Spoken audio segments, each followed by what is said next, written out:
Historia szpiegostwa w Polsce to nie opowieści o błyszczących gadżetach, koktajlach z wódką czy pościgach w sportowych samochodach. To historie ludzi, którzy w cieniu wojen, okupacji i zimnej wojny ryzykowali życie, by zdobyć informacje zdolne zmienić losy świata. Od zaśnieżonych szlaków, Alp po tajne archiwa Moskwy, polscy szpiedzy działali z odwagą, sprytem i determinacją, która zawstydziłaby nawet najbardziej wymyślnego bohatera literackiego. Niniejsze studium analizuje życie i działalność 5 kluczowych postaci polskiego wywiadu: Krystyny Skarbek, Jerzego Sosnowskiego, Ryszarda Kuklińskiego, Jana Nowaka-Jeziorańskiego i Michała Goleniewskiego. Ich losy, choć różne, łączy wspólny mianownik: niezwykła zdolność do działania w ekstremalnych warunkach i wpływ na globalną politykę. To opowieść o ludziach, którzy nie pili martini, ale zmieniali świat jedną decyzją naraz. Fakt pierwszy. Krystyna Skarbek, agentka, która oczarowała MI6. Krystyna Skarbek, znana w brytyjskich służbach jako Christine Granville, była jedną z najbardziej niezwykłych postaci w historii szpiegostwa. Urodzona w 1908 roku w Warszawie, była córką hrabiego Jerzego Skarbka i Stefanii Goldfeder, pochodzącej z zamożnej żydowskiej rodziny bankierskiej. Jej arystokratyczne pochodzenie i buntownicza natura ukształtowały ją na osobę, która nigdy nie bała się łamać zasad. Zanim została szpiegiem, próbowała swoich sił w konkursie Miss Polonia w 1930 roku. Nie zdobyła korony, ale nauczyła się, jak wykorzystać swoją charyzmę, urodę i błyskotliwość w trudnych sytuacjach. Umiejętności, które później okazały się kluczowe w jej pracy dla brytyjskiego MI6. W czasie II wojny światowej Skarbek stała się jedną z pierwszych kobiet w historii MI6, które działały w terenie jako agenci operacyjni. Jej misje były jak wyjęte z powieści sensacyjnej, choć pozbawione hollywoodzkiego polotu. W 1940 roku przewoziła meldunki z okupowanej Polski do alianckich sztabów, przemierzając na nartach zaśnieżone Alpy. Te wyprawy były nie tylko fizycznym wyzwaniem, ale i psychiczną próbą. Każdy krok mógł oznaczać spotkanie z niemieckim patrolem. W jednej z takich misji, zatrzymana przez strażnika w Alpach, Skarbek przekonała go, że jest francuską turystką, która zgubiła się podczas romantycznego spaceru. Strażnik nie tylko ją puścił, ale nawet podarował jej tabliczkę czekolady. Anegdota, która przeszła do legendy brytyjskiego wywiadu. Jej zdolność do improwizacji była niezrównana. W 1944 roku w okupowanej Francji uratowała 2 brytyjskich agentów przed egzekucją. Przekonała gestapowców, że są jej narzeczonymi, łącząc urok osobisty z groźbą, że alianci zemszczą się, jeśli coś jej się stanie. Gestapo ustąpiło, a agenci przeżyli. Ta operacja pokazała, że Skarbek potrafiła działać pod presją, zachowując zimną krew w sytuacjach, w których inni tracili głowę. Po wojnie Skarbek została odznaczona najwyższymi brytyjskimi odznaczeniami, w tym Orderem Imperium Brytyjskiego i Krzyżem Jerzego. Niestety, jej życie zakończyło się tragicznie. W 1952 roku została zamordowana w londyńskim hotelu przez zazdrosnego wielbiciela Denisa Muldowney'a, który nie mógł znieść jej niezależności.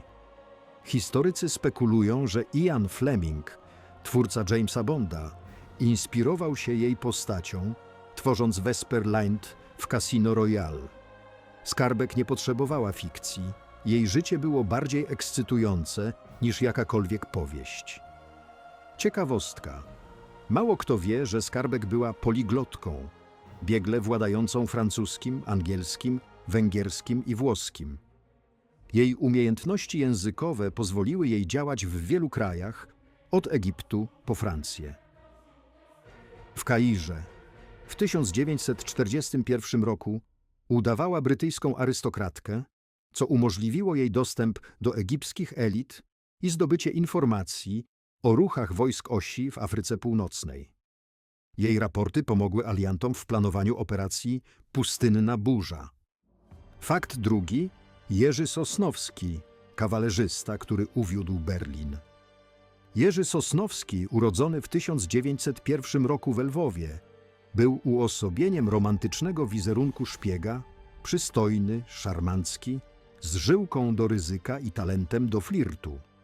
Jako oficer kawalerii II Rzeczypospolitej Sosnowski został wysłany do Berlina w 1926 roku, by infiltrować niemieckie elity.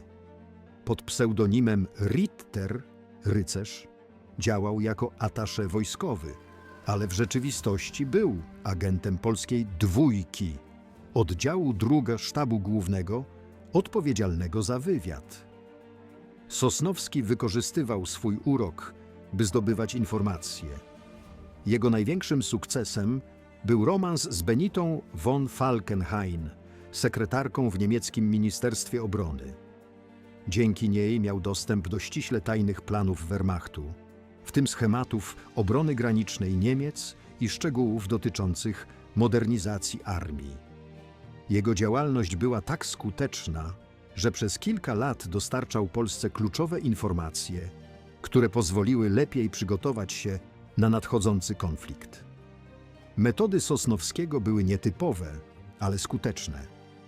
Organizował wystawne przyjęcia w Berlinie, na które zapraszał niemieckich oficerów i arystokratów. Podczas tych wieczorów, przy kieliszku szampana, zdobywał zaufanie rozmówców, którzy nieświadomie zdradzali tajemnice. Jego pseudonim Ritter nie był przypadkowy. Sosnowski żył jak średniowieczny rycerz, łącząc odwagę z elegancją. W 1928 roku wygrał zawody hippiczne w Berlinie, co otworzyło mu drzwi do niemieckiej arystokracji i ułatwiło budowanie siatki kontaktów. W 1934 roku Sosnowski został zdemaskowany przez Abwehrę, niemiecką służbę kontrwywiadu. Aresztowany i skazany na więzienie, cudem uniknął kary śmierci. W 1935 roku został wymieniony na niemieckiego agenta i wrócił do Polski. Niestety, jego powrót nie był triumfalny. W 1939 roku został oskarżony o zdradę przez polskie władze, które podejrzewały go o zbyt bliskie kontakty z Niemcami. Jego los po wybuchu wojny pozostaje niejasny. Niektóre źródła sugerują, że zginął w sowieckim łagrze, inne, że przeżył wojnę w ukryciu. Mało znany fakt: Sosnowski był nie tylko szpiegiem, ale i pionierem technik wywiadowczych. W Berlinie używał prototypu aparatu fotograficznego Leica do kopiowania dokumentów, co w latach 30. było nowatorską metodą. Jego zdjęcia były tak precyzyjne, że polscy analitycy mogli odczytać nawet drobny druk na niemieckich planach wojskowych. Fakt trzeci. Ryszard Kukliński, człowiek, który grał przeciwko Sowietom. Ryszard Kukliński, urodzony w 1930 roku w Warszawie, był jedną z najbardziej kontrowersyjnych postaci w polskiej historii. Jako pułkownik Wojska Polskiego w czasach PRL miał dostęp do najtajniejszych planów Układu Warszawskiego. W 1970 roku, zszokowany brutalnością sowieckiej polityki i świadomy zagrożenia wojną atomową, podjął decyzję, która zmieniła jego życie. Nawiązał kontakt z CIA. Przez ponad dekadę przekazywał Amerykanom kluczowe dokumenty, w tym plany ataku ZSRR na Europę Zachodnią, które obejmowały użycie broni jądrowej i rozmieszczenie głowic w Polsce. Kukliński działał w warunkach ekstremalnego ryzyka. Jego praca wymagała absolutnej dyskrecji. Nawet jego żona i dzieci nie znali o jego podwójnym życiu.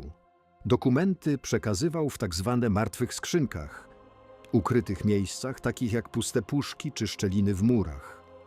Łącznie dostarczył ponad 40 000 stron materiałów, które pozwoliły Zachodowi lepiej zrozumieć sowiecką strategię militarną. Jego meldunki ujawniły m.in. plany ataku na Danię i Niemcy Zachodnie, a także szczegóły dotyczące sowieckich ćwiczeń wojskowych. W 1981 roku, tuż przed wprowadzeniem stanu wojennego, Kukliński został ewakuowany z Polski w ramach tajnej operacji CIA. Ucieczka była godna filmu szpiegowskiego, fałszywe paszporty, nocna przeprawa przez granicę i statek czekający w porcie w Gdyni. W USA Kukliński żył pod nową tożsamością, ale jego decyzja o współpracy z Zachodem sprawiła, że w Polsce przez lata był uznawany za zdrajcę. Dopiero w 1998 roku został zrehabilitowany i awansowany na generała. Ciekawostka: Kukliński był tak skuteczny, że CIA nadało mu kryptonim Jack Strong. Jego meldunki były tak obszerne, że Amerykanie musieli stworzyć specjalny zespół analityków, by je przetworzyć. Jeden z jego raportów, dotyczący rozmieszczenia sowieckich głowic jądrowych w Polsce, pozwolił NATO opracować plan obrony, który potencjalnie zapobiegł eskalacji zimnej wojny. Fakt czwarty. Jan Nowak-Jeziorański, kurier wolności. Jan Nowak-Jeziorański, urodzony w 1914 roku w Berlinie, był szpiegiem innego rodzaju. Nie miał broni, nie prowadził strzelanin, ale jego misje były równie niebezpieczne. Jako kurier z Warszawy w czasie II wojny światowej przewoził meldunki z okupowanej Polski do Londynu, przemierzając Europę pełną gestapowskich patroli. Jego pseudonim Jan Nowak był celowo banalny. W Polsce nazwisko Nowak jest jak Smith w Anglii, idealne do ukrywania tożsamości. W 1944 roku Jeziorański dostarczył do Londynu kluczowy raport o przygotowaniach do powstania warszawskiego. Jego misje wymagały nie tylko odwagi, ale i niezwykłej logistyki. Ukrywał mikrofilmy w bucie, zegarku, a nawet w rączce walizki. Każda podróż była jak gra w ruletkę. Jeden fałszywy ruch mógł oznaczać aresztowanie lub śmierć. W jednej z misji w 1943 roku uniknął aresztowania, udając pijanego turystę. Gestapowcy puścili go, myśląc, że jest nieszkodliwym pijakiem. Po wojnie Jeziorański kierował radiem Wolna Europa, które stało się głosem wolności dla milionów Polaków w czasach komunistycznej cenzury. Jego audycje były tak skuteczne, że władze PRL próbowały zagłuszać sygnał, puszczając w eter disco polo i propagandowe audycje. Bezskutecznie. Polacy i tak słuchali, ryzykując aresztowanie. Mało znany fakt. Jeziorański był także utalentowanym pisarzem. Jego wspomnienia, opublikowane jako Kurier z Warszawy, stały się bestsellerem i inspiracją dla kolejnych pokoleń. W jednej z audycji Radia Wolna Europa opowiedział anegdotę o tym, jak w Wiedniu w 1942 roku przekonał niemieckiego urzędnika, że jest szwajcarskim biznesmenem, używając sfałszowanego listu polecającego. Fakt piąty. Michał Goleniewski, od bohatera do zagadki. Michał Goleniewski, urodzony w 1922 roku, był jedną z najbardziej enigmatycznych postaci polskiego szpiegostwa. Jako oficer PRL-owskiego wywiadu w 1958 roku uciekł na zachód, zabierając ze sobą teczki pełne tajemnic KGB i SB. Jego informacje pozwoliły CIA zdemaskować setki sowieckich agentów, w tym niesławną siatkę szpiegowską Cambridge Five w Wielkiej Brytanii. Jego największym sukcesem było wskazanie George'a Blake'a, podwójnego agenta, który przez lata przekazywał Brytyjczykom fałszywe informacje. Goleniewski działał pod pseudonimem Sniper i był tak skuteczny, że CIA uważało go za jednego z najważniejszych informatorów zimnej wojny. Jego raporty obejmowały szczegóły dotyczące sowieckich operacji w Europie Wschodniej, a także plany infiltracji zachodnich służb wywiadowczych. Jednak jego kariera zakończyła się w cieniu kontrowersji. W 1964 roku Goleniewski ogłosił, że jest carewiczem Aleksym Romanowem, rzekomo ocalonym synem cara Mikołaja II. Twierdził, że ma prawo do rosyjskiego tronu i zaczął pisać listy do rządów, domagając się uznania. Jego dziwaczne zachowanie sprawiło, że CIA przestała traktować go poważnie, ale jego wcześniejsze zasługi były niepodważalne. Ciekawostka. Goleniewski był tak paranoidalny, że w USA zmieniał tożsamość kilka razy, obawiając się zemsty KGB. Jego obsesja na punkcie Romanowów była tak intensywna, że napisał książkę, w której twierdził, że ma dowody na swoje pochodzenie. Niestety, nikt nie potraktował ich poważnie. Działalność tych 5 szpiegów miała ogromny wpływ na losy Polski i świata. Krystyna Skarbek pokazała, że kobiety mogą być równie skuteczne w szpiegostwie co mężczyźni, torując drogę dla kolejnych pokoleń agentek. Jerzy Sosnowski udowodnił, że urok osobisty i spryt mogą być równie skuteczne co broń. Ryszard Kukliński zmienił dynamikę zimnej wojny, ryzykując wszystko dla idei wolnej Polski. Jan Nowak-Jeziorański stał się symbolem walki o wolność słowa, a Michał Goleniewski, mimo swoich ekscentrycznych roszczeń, przyczynił się do osłabienia sowieckiego aparatu wywiadowczego.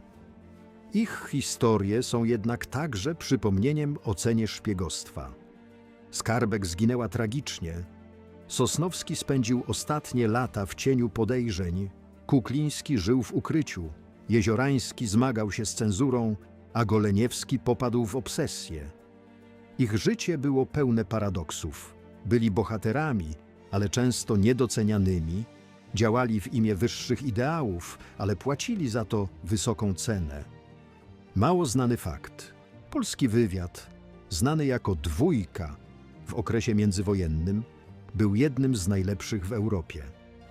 To właśnie polscy kryptolodzy, tacy jak Marian Rejewski, złamali kod Enigmy, co miało kluczowe znaczenie dla alianckiego zwycięstwa. Szpiedzy tacy jak Skarbek czy Sosnowski korzystali z tej infrastruktury, co czyniło ich misje jeszcze bardziej efektywnymi. Polscy szpiedzy nie byli bohaterami z filmów, nie mieli gadżetów, nie nosili smokingów, a ich życie było pełne trudnych wyborów i tragicznych końców. Jednak ich działania zmieniły bieg historii, od II wojny światowej po zimną wojnę. Krystyna Skarbek, Jerzy Sosnowski, Ryszard Kukliński, Jan Nowak-Jeziorański i Michał Goleniewski to nie tylko nazwiska w podręcznikach, ale symbole odwagi, sprytu i poświęcenia. Ich dziedzictwo przypomina, że prawdziwe szpiegostwo to nie gra w ruletkę, ale sztuka przetrwania w świecie, gdzie każdy cień może być wrogiem.